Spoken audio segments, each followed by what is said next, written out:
예레미야 31장 31절부터 우리 34절 말씀입니다.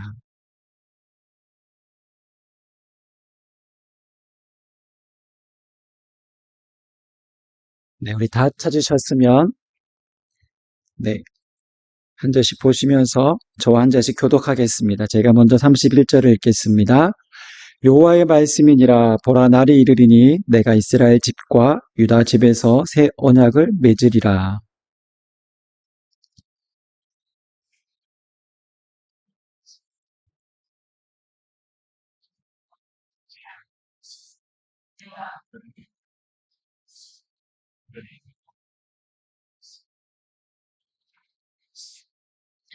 그러나 그날 후에 내가 이스라엘 집과 맺을 언약은 이러하니 곧 내가 나의 법을 그들의 속에 두며 그들의 마음에 기록하여 나는 그들의 하나님이 되고 그들은 내 백성이 될 것이라.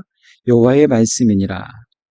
그들이 다시는 각기 이웃과 형제를 가리켜 이르기를 나는 여호와를 알라 하지 아니하리니 이는 작은 자로부터 큰 자니 알기 때문이라. 내가 그들의 악행을 사하고 다시는 그 죄를 기억하지 아니하리라. 여호와의 말씀이니라. 아멘. 아멘. 제가 잠시 기도하고 말씀 나누겠습니다. 생명의 주님 감사합니다. 오늘 우리는 하나님 위로부터 오는 그 은혜로 또 하나님 주시는 말씀으로 우리의 생명 양식으로 삼기를 원합니다. 우리의 무지함 가운데 진리의 말씀으로 다시 한번 깨닫게 하시고 오늘도 부족한 종의 입술을 주장하셔서 성령께서 말씀하시게 하시고 오늘도 복 있는 우리가 귀 있는 자들은 복되도다라고 말씀하셨던 것처럼 우리가 복된 귀로 주님 말씀을 사모하며 이 말씀을 하나님 우리 마음 가운데 잘 심겨질 수 있도록 주여 인도하여 주시옵소서. 감사드리며 예수님의 이름으로 기도합니다. 아멘. 네, 우리가 함께 읽은 말씀을 가지고 옛 언약에서 새 언약이라는 말씀 제목 가지고 함께 나누도록 하겠습니다. 인간은 누구나 죽음 이후에 대해서 알고 싶어 합니다. 그러나 사실은 우리가 죽어보지 않고는 죽음 이후에 어떤 세계가 있는지 그 누구도 제대로 알지 못합니다.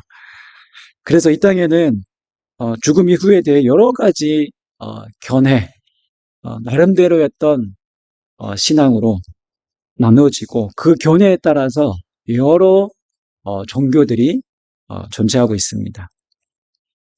대표적으로 이제 좀 예를 들자면 대표적으로 불교와 힌두교 같은 경우는 전생에 자기가 쌓은 업에 따라 다음 생이 어떻게 태어날지 결정된다라고 하는 그런 이제 윤회설을 주장하고 있죠. 사람이 태어나 늙고 병들었다가 죽기를 끊임없이 반복한다는 것이 마치 바퀴가 돌아가듯이 세상에 돌아간다는 의미로 바퀴 륜자를 써서 윤회설이라고 합니다. 바로 순환론적 인생입니다. 끝이 없는 인생이 삶과 죽음을 통해서 계속 반복되는 것이죠. 제가 아름다운 교회에서 사역할 때 한 10년이 벌써 지난 것 같은데요. 이제 인도 서남아시아 지역에 있는 선교사님들 컨퍼런스 이제 그 사역이 있어서 저도 함께 동행했습니다. 같이 사역했었는데요. 그때 인도 이제 뭄바이라는 그런 큰 도시가 있잖아요. 거기 갔는데 저희가 가기 한 달 전에 그 뭄바이에서 그 폭탄 테러가 있었습니다. 그 폭탄 테러로 인해서 대략 한 200명 가량이 많이 죽었다고 하더라고요. 근데 그 가이드가 하는 말이 그 호텔 안에서 그 폭탄 테러가 났는데 막 총기가 막 이렇게 사고도 있었는데 호텔 안에서도 많은 사람들이 죽었지만 호텔 밖에서 이 창문을 열고 구경하다가 총에 맞아 죽은 사람들이 더 많았다고 합니다. 저희 같으면 그 총소리가 나면은 문을 닫고 이렇게 숨거나 해야 될 텐데 그 주변을 얼씬도 안 해야 하는데 인도 사람들은 그 총기가 막 이렇게 폭탄이 터지고 막 총소리 나는 거기를 구경하고 불필요한 그런 호기심을 가졌다는 것이죠. 인도 인구가 이제 뭐 워낙 많다는 것도 우리가 그래서 뭐 그런 것 같지만 인도는 죽음에 대해서 우리가 생각하는 것 이상으로 매우 관대합니다. 코로나가 한창일 때도 여러분 인도에서는요, 여전히 그들이 하던 관습 행습에 따라서 전통에 따라서 신학에 따라서 겐지스강에서 목욕을 하고 목묘신절 이식을 거행하고 많은 사람들이 어떤 그 축제에 나와서 사람들이 뭐 거리두기 이런 거 전혀 없이 축제를 즐기고 그래서 코로나가 이제 인도에서 갑자기 이제 많이 확산되기도 했었죠. 하루 확진자가 9만 명 넘게 나오면서 병상과 장례식장에 꽉 차고 시체 더미가 거리에 쏟아져 나왔습니다. 그 사람들이 그것을 예상하지 못했을까요? 아니요, 충분히 예상했습니다. 그들은 어떤 생각이냐면 죽으면 또 다른 생명으로 다시 태어난다라는 환생, 윤회설을 우리가 생각하는 구원 이상으로 그들은 확신하고 있습니다. 그렇게 죽음에 대해서 그들은 매우 관대합니다. 기독교는 어떻습니까? 우리는 태어나고 죽는 것이 반복된다라고 말하지 않습니다. 우리는 이 땅에서 단 한 번의 인생을 우리가 살아갑니다. 그리고 죽음을 맞이하고 우리는 천국과 지옥의 다음 생에 이른다라고 말합니다. 불교나 인도는 이제 순환론적인 인생이라면 기독교는 직선적인 선적인 어떤 인생관이라고 말할 수 있습니다. 우리는 처음이 있고 우리는 인생의 끝이 있습니다. 그래서 기독교는 죽음에 대해 관대하지 않지만 그렇다고 죽음에 대해서 우리가 마냥 두려워하지 않습니다. 왜냐하면 기독교는 구원의 종교이기 때문입니다. 생명의 종교이기 때문입니다. 내가 여러 번 다음 생이 있다라고 믿는다면 사실 이 기독교가 말하는 구원은 크게 아마 잘 와닿지 않을 수 있습니다. 그러나 단 한 번뿐인 인생, 이 직선적인 인생관에서 구원은 매우 중요합니다. 성경은 하나님께서 인간을 사랑하셨을 뿐만 아니라 죄에 빠진 인간을 어떻게 구원하셨는지를 자세하게 성경은 소개하고 있습니다. 알려주고 있습니다. 이 구원에 대한 약속을 너무나도 많은 부분에서 구절에서 약속하고 있고요. 이 구원에 대한 확실성, 또 구원받은 자의 삶이 어떠해야 하는지도 자세하게 구체적으로 말하고 있습니다. 그래서 성경은 구약과 신약으로 되어 있습니다. 구약은 옛 언약, 신약은 새 언약이라는 말이죠. 성경은 그냥 보면 어떠한 인간, 가족사, 어떤 민족의 역사 같이 보여줄 수 있지만 전체적인 처음과 끝을 흐름을 보시면 바로 인간을 구원하시는 하나님의 약속에 관한 책입니다. 구속사에 관한 책입니다. 오늘 본문은 특히 옛 언약과 새 언약에 관한 말씀인데요. 이 말씀은 구약과 신약을 관통하는 매우 중요한 단어가 등장하는데 바로 언약이라는 단어입니다. 그런데 구약에서 새 언약이라는 단어는 이 예레미야에서만 언급하고 있습니다. 비슷한 의미를 담고 있는 부분이 다른 예언서에도 등장하지만 이 새 언약은 예레미야에서 처음 등장합니다.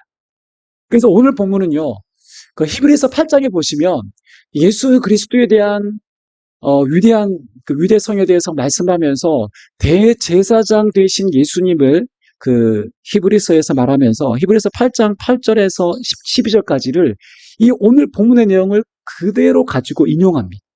토시 하나 틀리지 않고 그대로 가지고 인용합니다. 그만큼 예레미야서에서 말하는 이 새 언약이 매우 중요한 구절이기 때문에 그렇습니다. 그렇다면 오늘 본문에서 말하고 있는 옛 언약과 새 언약에 대해서 우리가 구체적으로 살펴보면서 바라기는 내 구원에 대해서 불확실하게 생각한 나머지 죽음 이후를 우리가 두려워할 것이 아니라 이 약속의 말씀이 얼마나 확실하고 분명한지 다시 한번 우리가 이 말씀을 확인함으로 의지함으로 분명한 구원의 확신에 거하기를 소망합니다. 아멘. 네. 성경에 등장하는 모든 언약과 그 내용은 먼저 하나님이 정하시고 하나님이 그 언약을 시행하는 주체자가 되십니다. 새 언약뿐 아니라 이전의 옛 언약도 하나님이 먼저 언약을 맺자고 제안하셨고 하나님 백성이 지켜야 할 언약을 하나님이 함께 체결하셨습니다. 늘 하나님이 주도권을 가지고 계셨다는 것이죠. 언약을 보시면 마치 하나님의 어떤 그런 강제성을 띈 것 같지만 사실은 그 반대입니다. 여러분, 하나님이 인간과 약속하신다라는 것, 언약을 맺으신다는 것 자체가 이거는 놀라운 은혜입니다. 하나님은 모든 피조세계를 창조하신 분이십니다. 인간을 지으신 분이십니다. 하나님 그저 일방적으로 행하셔도 우리는 아무 말도 못하는 그저 피조물에 불과합니다. 그렇게 인간 하나님의 명령에 그저 실행만 하면 되는 존재입니다. 그러나 하나님은 진히 인간과 언약이라는 약속을 맺으십니다. 이 약속을 통해서 하나님은 인간을 존중하시고 인간과 인격적 관계 안에서 하나님이 일해 나가십니다. 하나님 이렇게 인간과 언약을 맺으신다는 것 자체가 인간 입장에서 볼 때 놀랍고도 엄청난 은혜입니다. 그렇다면 옛 언약은 무엇입니까? 본문 32절에서 나와 있는데요. 32절에 보면 내가 그들의 조상들의 손을 잡고 애굽 땅에서 인도하여 내던 날에 맺은 것이라고 되어 있습니다. 32절에 보면 이것은 이스라엘 백성들이 출애굽한 이후 시내산에서 맺은 언약을 말합니다. 이 언약의 핵심은 하나님께서 나는 그들의 하나님이 되고 그들은 내 백성이 될 것이라는 것입니다.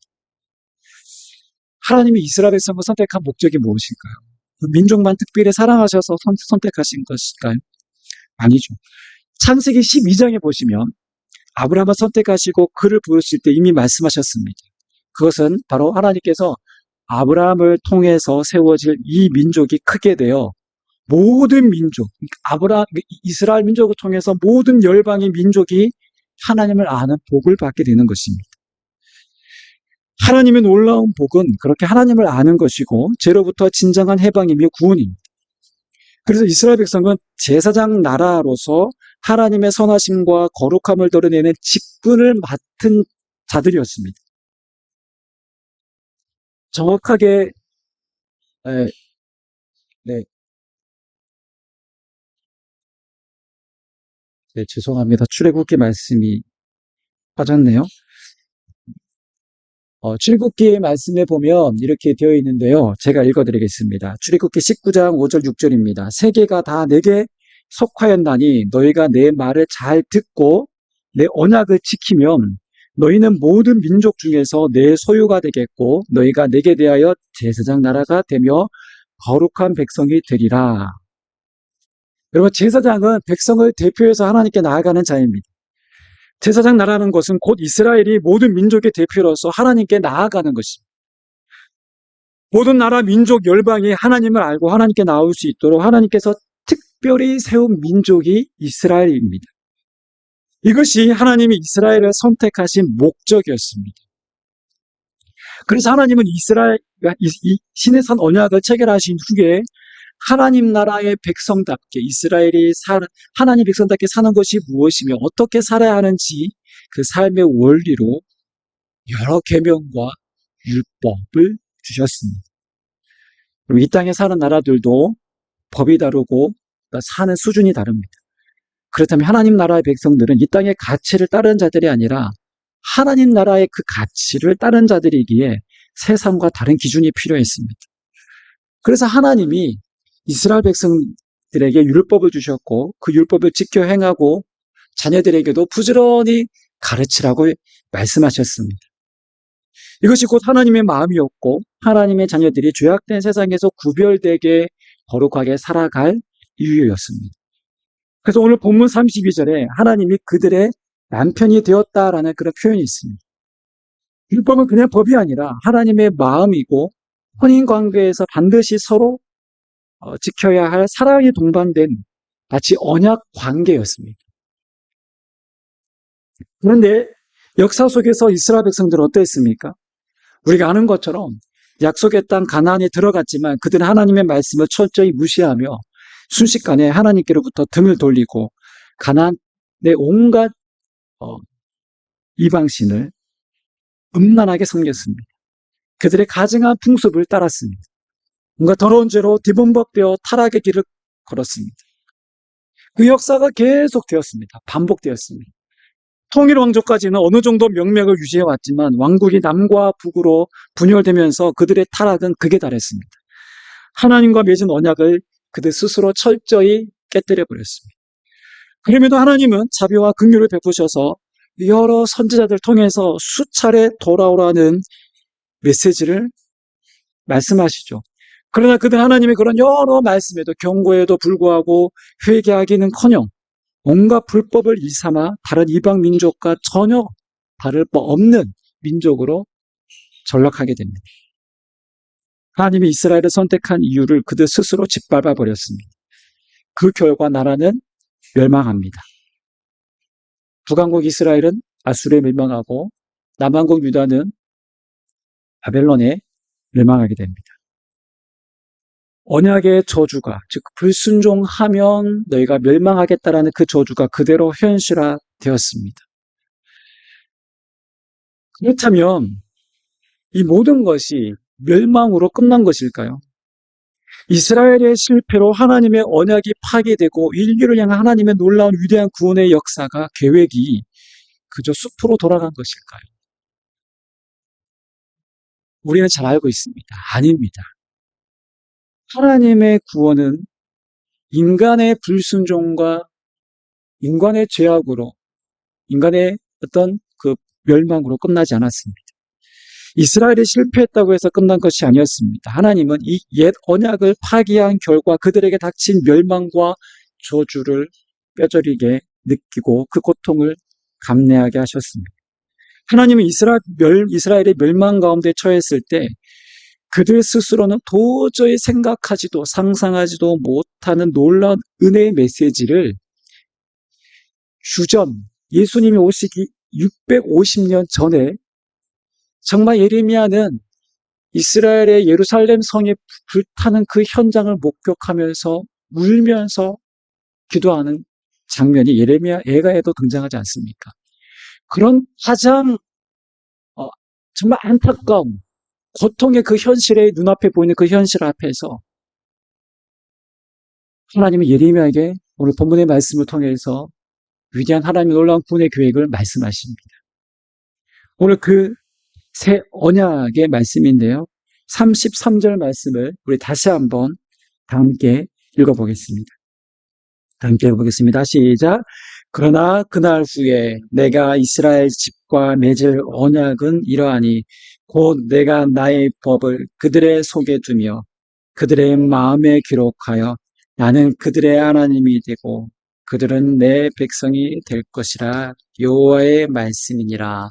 아멘. 옛 언약은 십계명의 두 돌판에 새긴 언약이었습니다. 그러나 인간의 마음이 타락했고 부패했습니다. 하나님께 제사를 드린다고 하지만 형식만 갖추었지 전혀 하나님을 향한 마음으로 드리지 않았습니다. 하나님 율법을 지킨다고 했지만 진심으로 하나님을 사랑해서 하는 행위가 아니었습니다. 그러나 새 언약은 마음에 새겨졌습니다. 나의 법을 그들 속에 두며 그들의 마음에 기록하였다라고 말씀합니다. 이것은 하나님의 부패한 그 마음을 생명의 말씀으로 고쳐주시겠다라는 의미입니다. 하나님을 사랑할 수 있도록 그 마음을 부어주시겠다라는 말씀입니다. 그 결과 마음의 변화가 일어난다는 것입니다. 이 새 언약이 어떻게 맺어졌습니까? 어떻게 이루어졌습니까? 바로 예수 그리스도를 통해서 이루어졌습니다. 저희도 집을 계약할 때 부동산에 가서 보통 우리가 구두로 계약하지 않잖아요. 인감도장을 찍습니다. 이렇게 하는 이유는 이 계약은 파괴될 수 없는 중요한 약속이다라는 것을 분명하게 명시하기 위해서입니다. 하나님과 맺은 새 언약은 어떻습니까? 예수 그리스도의 그 보혈의 피로 맺은 어떤 그 무엇으로도 파괴할 수 없는 하나님과 우리 사이에 맺어진 새 언약입니다. 예수님께서 십자가에서 우리를 위하여 하나님과 새로운 계약을 맺어주시고 새로운 살 길을 이제 열어주셨습니다. 누가복음 22장 20절에 예수님께서 십자가에 달리시기 전날 제자들과 나눈 최후의 만찬에서 이렇게 말씀하십니다. 이 잔은 내 피로 세우는 새 언약이니 곧 너희를 위하여 붓는 것이라. 내가 흘리는 이 피는 새로운 언약을 위해서 내가 흘리는 피다라고 말씀하셨습니다. 우리가 이렇게 부활절이나 또 이런 절기 때마다 성만찬을 하잖아요. 그 성만찬이 바로 그런 의미입니다. 성찬을 행할 때마다 우리는 예수님께서 나를 위해 대속의 피를 흘리셨다라는 것을 다시금 그 새 언약의 약속으로 우리가 살고 있다라는 것을 기억하는 것입니다. 그래서 우리는 이 새 언약의 근거에서 구원의 확신을 가질 수 있다라는 것입니다.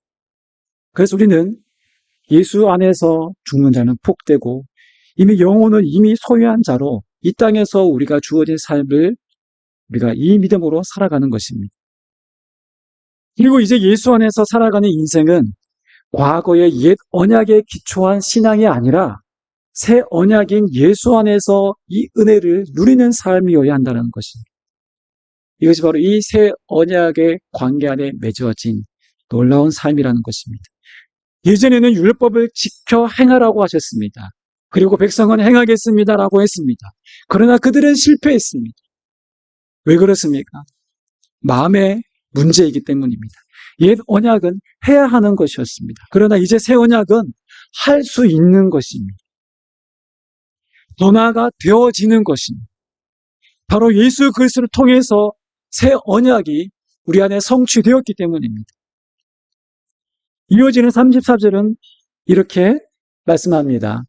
제가 읽어보겠습니다. 그들이 다시는 각계의 이웃과 형제를 가르쳐 이르기를 너는 여호와를 알라 하지 아니하리니 이는 작은 자부터 큰 자까지 다 나를 알기 때문이라.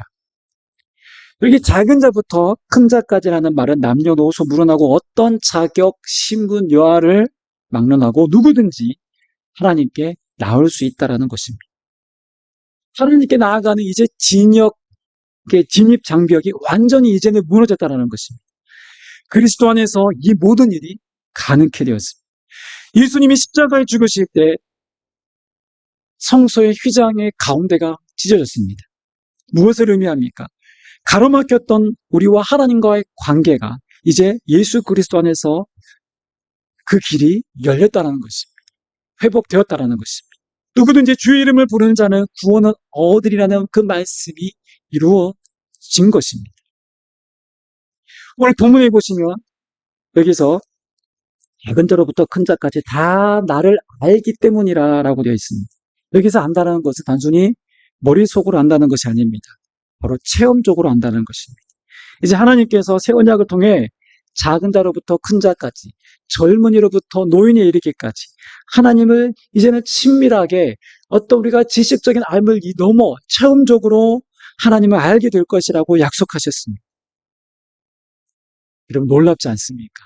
우리가 살아계신 하나님을 지식적으로 아는 것을 넘어 그분을 우리가 체험하고 그 하나님을 우리가 경험할 수 있다는 것은 놀라운 특권이고 놀라운 은혜입니다. 34절에 계속되는 말씀은 이렇게 말하고 있습니다. 내가 그들의 악행을 사하고 다시는 그 죄를 기억하지 아니하리라. 여호와의 말씀이니라. 이 말씀은 이사야에서도 계속 반복하고 있습니다. 내가 너희 죄를 기억하지 않겠다라는 말씀. 어떻게 악행을 사하시고 그 모든 죄를 하나님이 기억조차 하지 않을 수 있습니까? 우리가 하나님께 사랑받을 만한 무엇을 해서가 아닙니다. 우리를 대신해서 우리의 모든 죄악을 담당하신 예수 그리스도가 계시기 때문에 가능한 구절입니다. 예수 그리스도의 대속의 피로 우리의 모든 죄가 용서받았고 우리의 모든 죄가 십자가에 옮겨졌기 때문에 하나님이 더 이상 우리의 죄를 기억조차 하지 않는다라는 것입니다. 이승자 목사님이 쓰신 나는 왜 예수를 믿는가라는 책에 보면 목사님이 아시는 그 한 형제에 대한 이야기를 소개하고 있습니다. 그 형제는 갓난 조카와 함께 잠을 자다가 그만 자기 발을 아기 몸 위에 얹어놓고 말았습니다. 깨어보니 아기의 숨이 끊어져 있었습니다. 조카죠. 평생에 이런 일만은 없었으면 하는 일이 이 형제에게 일어난 것이었습니다. 내가 내 조카를 죽이다니. 평생 이 죄책감에 시달렸습니다. 초등학교 시절의 악몽 같은 경험은 이 형제를 집요하게 괴롭혔다고 합니다. 그리고 늘 질병에 시달렸습니다. 형제는 자기 누나와 매형, 또 다른 조카에게 죄를 속하려는 심정으로 최선을 다해 돌봐주었습니다. 때로는 술러서 잊으려고 했고 성실하게 때로는 다른 일에 몰두하기도 했지만 그 죄책감, 그 악몽에서부터 벗어날 수 없었습니다. 다행히 이제 대학에 들어와서 이승자 목사님이 이제 학원 복음화 사역들을 하면서 대학생 사역을 하고 계셨는데, 이승자 어떤 친구 소개로 이제 목사님 인도하시는 그 성경 모임에서 하나님 말씀을 듣게 되고 복음을 듣게 되고 말씀을 통해서 변화되기 시작했습니다.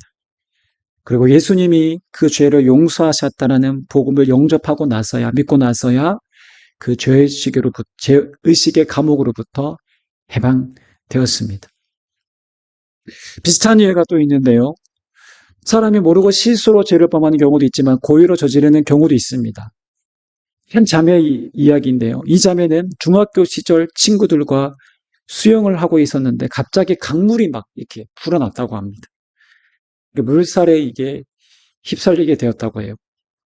함께 놀던 친구가 허우적거리다가 그 자매의 발을 잡았습니다.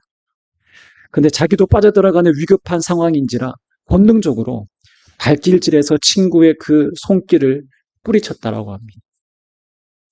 결국 그 친구는 죽고 자기만 살았습니다. 근데 이 자매에게도 아까 얘기했던 그 비슷한 죄책감이 그 자매의 마음을 계속 짓누릅니다. 내가 살려고 친구를 죽여? 그 자매는 이 일을 잊으려고 무던히 애썼지만 그럴수록 죄책감에서 벗어날 수가 없었다고 합니다. 그래서 목사님 그 부부가 이 자매에게 예수 십자가의 의미를 오랜 시간 동안 전하고 또 설명했습니다. 왜 사랑하는 친구를 살리고 나 자신이 죽을 수 없었던가? 이것이 인간의 한계임을, 우리 스스로는 죄를 극복할 수 없고 죄로 고통당하다가 죽어야 하는 운명임을 설명해 주었다고 합니다. 십자가에서 죽으신 하나님의 아들은 전혀 죄가 없으셨지만 우리 죄를 대신 담당하셨다. 그분을 믿을 때 나의 죄는 그분에게 옮겨지고 그분의 의는 나에게 옮겨진 것이다. 예수를 믿는다는 것은 나의 죄 문제를 근본적으로 해결해 주셨음을 믿는 것이다. 이렇게 장시간 복음에 대해서 설명하고, 그리고 이 복음의 의미를, 십자가의 의미를 깨달은 자매는 드디어 친구를 죽였다라는 그 죄책감으로부터 자유할 수 있었다라고 합니다. 우리가 예수 그리스도를 믿는다는 것은 옛 언약의 율법이 아닌 이제 더 나은 새 언약인 예수 그리스도를 믿는 이 은혜 아래 있다는 사실을 믿고 받아들이는 것입니다. 한편으로 예수 그리스도를 믿는다고 하면서 예전에 우리가 옛 언약의 기초에서 믿으려는 신자들이 간혹 있습니다. 나의 노력과 행함, 나의 의, 종교적 열심을 통해서 하나님께 인정받으려고 합니다. 그래서 내가 믿음이 좋을 때 예수님이 재림하셨으면 좋겠다. 그건 반대로 내가 믿음이 떨어지며 주님이 더디어 줬으면 하는 것이죠. 이것은 새 언약이 아닌 감정의 기초에 있거나 언약에 기초한 신앙입니다. 이것은 잘못된 구원의 확신입니다. 우리의 구원은 오직 하나님이 말씀하신 약속에 근거했고 그 약속은 예수 그리스도 안에서 성취되었습니다. 우리가 그 예수 그리스도를 나의 죄를 대신해서 십자가에 죽으신 분으로 고백하고 믿으면 이제 예수 그리스도의 새 언약의 피로 우리의 과거, 우리의 현재, 우리의 미래의 모든 죄까지도 해결받았다라는 사실을 믿고 확신해야 합니다. 바로 이 신앙의 기초에 있을 때 우리의 신앙이 자라나는 것입니다. 그래서 고린도후서 5장 17절에서 사도 바울은 이렇게 말합니다. 우리가 잘 아는 말씀이죠. 우리 다 함께 읽어보겠습니다. 그런즉 누구든지 그리스도 안에 있으면 새로운 피조물이라. 이전 것은 지나갔으니 보라 새 것이 되었도다. 이것이 성도된 우리와 저와 여러분들의 바로 존재됨입니다. 우리는 어떤 행위로서 주님을 기쁘시게 하거나 만족시키려는 것이 아니라 이 주님의 은혜와 사랑을 알고 그저 그분께 감사하며 내 안에 계신 주님과 동행하면 우리는 변화의 삶을 살아가게 되는 것입니다. 그럴 때 그 어떤 죄책감도 죄의식도 우리를 주장하지 못합니다. 왜냐하면 우리는 죄 아래 있는 자들이 아니라 바로 이 새 언약의 은혜 아래 있는 자들이기 때문입니다. 또한 우리는 홀로 된 존재가 아니라 내 안에 성령께서 계십니다. 그분이 우리에게 계속해서 하나님의 뜻과 하나님의 마음을 깨닫게 하십니다. 이 놀라운 신비 속에 있다는 것을 엄청난 특권으로 우리가 얘기합니다. 구약의 이스라엘 백성들이 보면 정말 놀라고 까무러칠 만한 이 엄청난 은혜를 우리 모두가 지금 받았고 그 은혜를 우리가 지금 누리고 있다는 것입니다. 그렇게 오늘도 우리가 이 새 언약, 이 언약에 기초한 신앙으로 살아갈 때 우리는 진정한 행복을 누릴 수 있고 죄된 세상 속에서도 거룩한 성도로 우리가 살아갈 수 있습니다. 그렇게 우리가 새 언약의 백성임을 우리가 다시금 기억하면서 우리는 죽어봐야 우리가 천국과 지옥에 있는 것을 아는 것이 아니라 우리는 이미 하나님의 언약에서 하나님의 약속의 말씀을 통해서 우리는 죽음 이후는 우리가 하나님 나라가 하나님 영원한 생명이 우리가 보장되었다는 것을 우리는 이 땅에서부터 확신하고 살아가는 자들입니다. 그렇게 우리는 죽음 앞에서도 당당하고 구원의 확신이 있는 자로 우리가 살아가야 마땅합니다. 흔들림 없는 믿음으로 이 구원으로 살아가시기를 주님 이름으로 축원합니다.